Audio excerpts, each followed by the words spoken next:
Tennessee's linebacker room took a significant hit when Aaron Beasley graduated because the last few seasons he really served as UT's security blanket, especially after Keenan Pili went down with that season-ending injury a year ago. But that injury allowed a number of young linebackers last season to gain valuable experience, which will help fill the void that Beasley leaves behind this year. So with that experience, the addition of newcomers, new linebackers coach William Inge, he inherits a room with tons of upside. I'm Paige Dower. This is The Field Pass.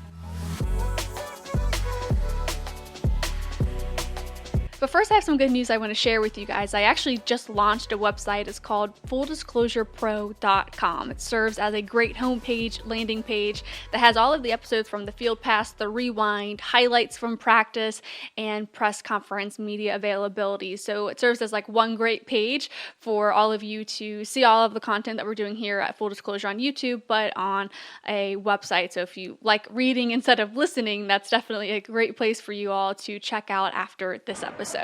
But back to the linebackers room, they have a lot of key returners coming back. You have Caleb Perry, Jalen Smith, Jeremiah Thielander, Arion Carter, you have Keenan Pili, and you have Jalen Smith. Then you have newcomers like Edwin Spillman, who's making quite a bit of noise in his position group. We'll get more to that in a minute. But first, let's start with Arion Carter, who's entering his sophomore season at Tennessee, and so far has had a really good camp. A year ago, he saw action in 8 games before his shoulder injury, missing the final 5 after surgery. But before that, he was able to get 17 tackles, 1 for loss, and 1 PBU. And as he works his way back to full strength, he's been working out on a really limited basis. But he says that injury allowed him to put on the right weight so that he can be more powerful, have more speed, and that might be why Coach Inge describes him as the cheetah of the room. But why he's able to be quicker on the field is truly a direct correlation to the development of his knowledge, his mental game that he's been able to develop. And Coach Inge actually had a really funny story about Arion Carter and the dedication that he's had to the film study. He says, one of the nights that he was leaving the facility really late, he still saw Carter's car in the parking garage. So he's like, I texted Arion or AC and I was like, is your car okay? Is it broken down? Like, where are you? And Arion Carter responded that he was actually still in the facility doing film study at 10:30, 11 p.m. at night, which is incredible when you consider really how long their days already are. But Carter says he's been that dedicated to film study is because of how Inge holds them accountable. Well, I think it starts with him with holding us accountable. He's a great coach. He wants to see us be the best every single day, day in and day out. And I took that to heart as far as being accountable. And like I said earlier, holding the other guys accountable and them holding us accountable as a team and as a group. And we know we have to drive the bus on defense and the team in general. So I feel like just us doing that, our IQ has skyrocketed from last year to this year. And I feel like we just taking different steps along the way. And I feel like only way from here is up. Now that dedication has led Coach Inge to calling them the junkies of the team. And when Arion was asked, what's the longest you stayed at the facility studying? He says, I don't know, midnight, 12:30. But when you consider how long their days are, how early they get to campus and into that practice field to get ready for camp, that's an incredible amount of time that he's dedicating to, improving his knowledge of the game. But that dedication has also captured the attention of their defensive coordinator, Tim Banks. He'll obviously have a big role. Obviously coming out of camp, we'll decide exactly what that is. But we're really excited about him. He showed enough last year as a freshman to get us going. And, obviously missing spring, but just picking up after spring in terms of the fall, I think he'll be ready to go. It's also kind of had a domino effect on the group where now they're priding themselves on their maturity and preparation for game day. And when you see one of your teammates go the extra mile, Caleb Perry says it encourages them to do the same. I mean, think of the greats. We see Al Wilson today. Film study, you learn about your opponents. It helps you become prepared. Like, yes, you can arise to the occasion, but at the end of the day, whenever stress hits us, we got to fall back on our habits. And when we fall back onto our film study and preparation that we take outside of just like our regular position meetings and whatnot, it has led to us like being able to make plays and be able to just show our athleticism and our abilities. So just being able to have film study has, been contagious, and you see other guys sit and do it, and it's like, okay, well, we're going to do it too, and it's just been something that we've been able to build on, and, it's helped us progress and learn a lot more about the game. Their element of preparation is, for them, I would say, beyond their years right now, to see the things that they do when no one is watching, when you're not around. They are what you would call your junkies in the building. Sometimes when you leave the parking lot, you know how you say, well, gosh, there's a car sitting over there. I wonder, is this car broken? So I would send a text message, hey, AC, man, are you okay? Is your car good? No, Coach, I'm just here in the linebacker room watching some film, and it's at 10:30, 11 o'clock at night. And that's to me, that's what it's all about, to see those guys from a preparation standpoint. They know they're really taking the football preparedness to new heights and to a new level, and that's what we want, and that's how you become elite at this position. Now, one of the newest additions to the room is Tennessee native Edwin Spillman, who has made quite an impact on the team just in his few months at Tennessee. The key takeaway, he loves physicality. His teammates will say he loves headhunting. He wants contact. He wants to, ramp up every practice that he can, so much so that Coach William Inge is almost kind of say like, whoa, like, let's reel you back in. But that's exactly how you want it to be. You never want to have to pull more out of a player. You'd rather, maybe try to put the brakes on it, make sure they're understanding, why they're doing a certain concept, a certain play call, and then get that speed back up. But it certainly set a tone for his first couple of months here on campus for Edwin Spillman, and that energy has Inge saying that he's a player everyone's going to know this season, and it's a trend that's certainly continued here in camp. Everyone knows who he is, and you all will know for sure. From a physicality standpoint, he is exactly what you want. To see him growing and developing each day as a coach, it is so gratifying and satisfying. Probably one of the things that's unique, we have some examples in our room what the gold standard of linebacker play is. And when you think about that, just with the history and tradition of this place, you think about Al Wilson.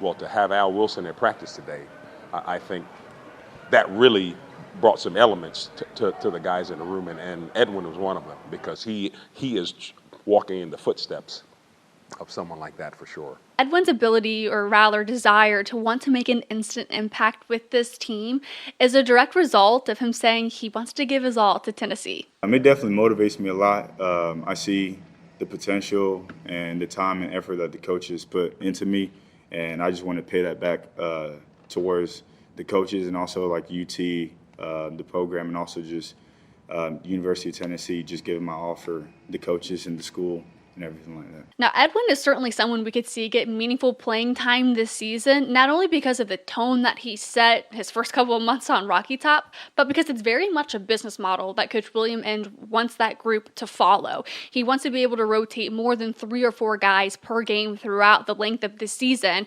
One, it obviously allows those players to stay fresher longer, and it's proven to be successful when you look at the teams that make it to the college football playoffs. They have, maybe up to 6 guys that they're rotating in and out throughout the season. And when you now look at the expanded 12-team college football playoff format, he wants to be able to continue that. It's certainly what worked for him when he was at Washington a season ago, and it's definitely something he wants to bring here to Tennessee. This is also where recruiting comes into play.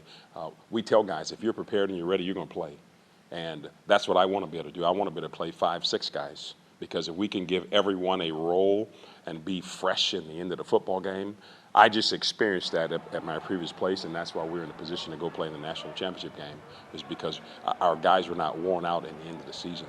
If your goal is like you want it to in your room, you can be fresh in the end of the season if you're playing enough guys, and I think that's something that we want to look forward to doing on defense, is being able to have a good, healthy rotation to where guys don't get over-repped. Now, Coach Inge made sure to add a qualifier to that statement to make sure that there wasn't any confusion on what he meant. He says at the end of the day, the players that he can rely on, the players he can trust and will show up in the big moments, they're going to get the money plays. Now, someone who could be in on those money plays is someone who's been in college football about as many years as Edwin has months, and that's Keenan Pili, who's returning for his 7th season of college football, and he continues to be a great veteran leader for this team, of course missing last season like we mentioned at the top of the show, and I'm sure many of you know well, missing it because of his season-ending injury. And he's also ensuring that the group continues to develop with their understanding of concepts, which Edwin has relied on plenty. It's been awesome just getting to learn under him and older guys like AC and T-Lander and Perry. It's been awesome just getting to see, getting to learn through his eyes and seeing what all he does well and everything like that. So it's definitely been a blessing to just have older guys in front of you who know what the expectation is and how to keep the expectation and just getting to learn from them and becoming better every day from them. Now, Pili doesn't lack in experience or what it takes to be a leader on defense. He continues to make positive strides in his rehab. During spring, he was able to take advantage of tackle opportunities, which is a great sign of his rehab progressing in the right way.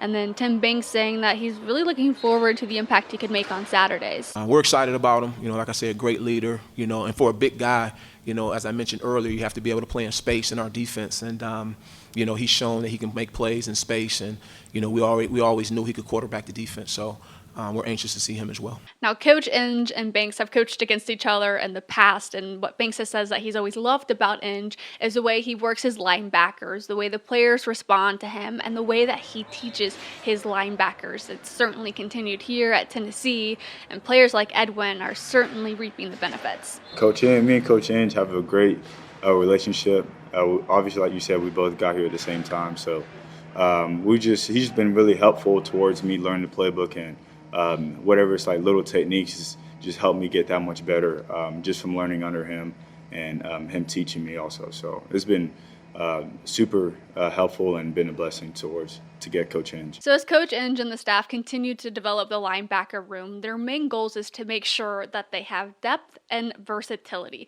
They want to be able to rotate the guys throughout the games, throughout the season, but they also want the duality that the linebacker room can bring. While they want true starters in each of the linebacker positions, he especially wants to rotate guys in the Mike and Will position. So that'll definitely be something that we keep our eye on as preseason camp and fall camp continue. But tomorrow it's day 5 of Tennessee football practice. We'll hear from the offensive line coach and a number of offensive linemen tomorrow on Monday. So we'll have another practice report following day 5 of practice. Until then, thank you so much for watching. Please like and subscribe, and I'll chat with you guys tomorrow.